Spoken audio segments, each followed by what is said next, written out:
매일 성경과 함께하는 오늘의 큐티 시간입니다.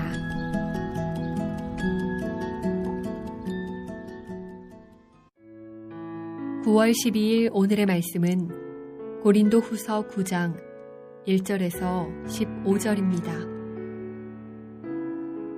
성도를 섬기는 일에 대하여는 내가 너희에게 쓸 필요가 없나니 이는 내가 너희의 원함을 알미라.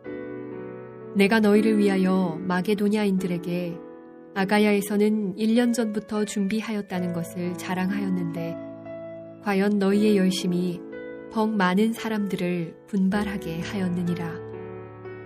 그런데 이 형제들을 보낸 것은 이 일에 너희를 위한 우리의 자랑이 헛되지 않고 내가 말한 것 같이 준비하게 하려 함이라. 혹 마게도냐인들이 나와 함께 가서 너희가 준비하지 아니한 것을 보면 너희는 고사하고 우리가 이 믿던 것에 부끄러움을 당할까 두려워하노라. 그러므로 내가 이 형제들로 먼저 너희에게 가서 너희가 전에 약속한 연보를 미리 준비하게 하도록 권면하는 것이 필요한 줄 생각하였노니 이렇게 준비하여야 참 연보답고 억지가 아니니라. 이것이 곧 적게 심는 자는 적게 거두고 많이 심는 자는 많이 거둔다 하는 말이로다. 각각 그 마음에 정한 대로 할 것이요 인색함으로나 억지로 하지 말지니 하나님은 즐겨내는 자를 사랑하시느니라. 하나님이 능히 모든 은혜를 너희에게 넘치게 하시나니 이는 너희로 모든 일에 항상 모든 것이 넉넉하여 모든 착한 일을 넘치게 하게 하려 하심이라. 기록된 바 그가 흩어 가난한 자들에게 주었으니 그의 의가 영원토록 있느니라 함과 같으니라.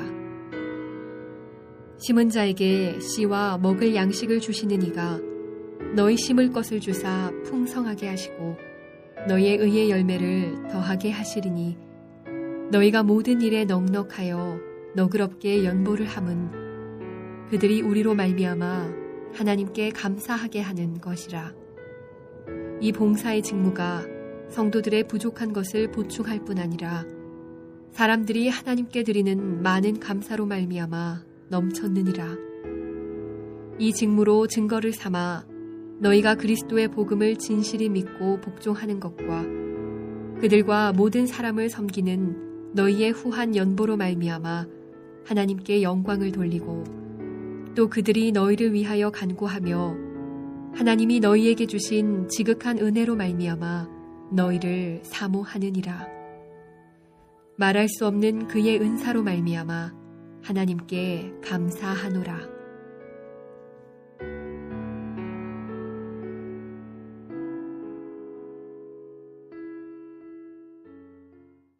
말씀 묵상의 자리에 나오신 성도님을 축복합니다. 말씀의 거울이 우리의 영적 상태를 정확하게 진단해주고 변화시켜 주시는 은혜를 누리길 소망합니다.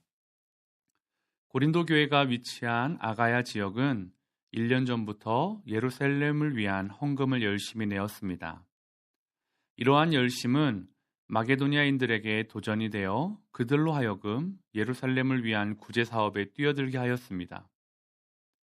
2절 이는 내가 너희의 원함을 알미라. 내가 너희를 위하여 마게도냐인들에게 아가야에서는 1년 전부터 준비했다는 것을 자랑하였는데 과연 너희의 열심이 퍽 많은 사람들을 분발하게 하였느니라.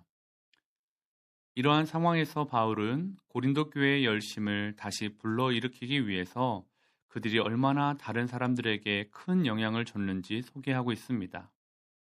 이러한 상황은 1년이 지나면서 변화되기 시작했습니다. 마게도냐 지역은 열심을 유지하며 헌금을 하였지만 고린도의 헌금은 지지부진해진 모습입니다. 3절 그런데 이 형제들을 보낸 것은 이 일에 너희를 위한 우리의 자랑이 헛되지 않고 내가 말한 것 같이 준비하게 하려 함이라. 이러한 상황은 그런대로 시작하는 3절을 통해서 짐작할 수 있습니다. 2절까지의 좋은 모습들과는 대립되는 모습이 있었음을 충분히 알 수 있습니다. 그러면서 디도를 포함한 3명을 보내는 이유를 설명하고 있습니다. 바울이 3명을 고린도 교회로 보내는 이유는 첫째로 바울이 자랑했던 일이 헛된 일이 되지 않도록 미리 헌금을 준비시키기 위함이었습니다.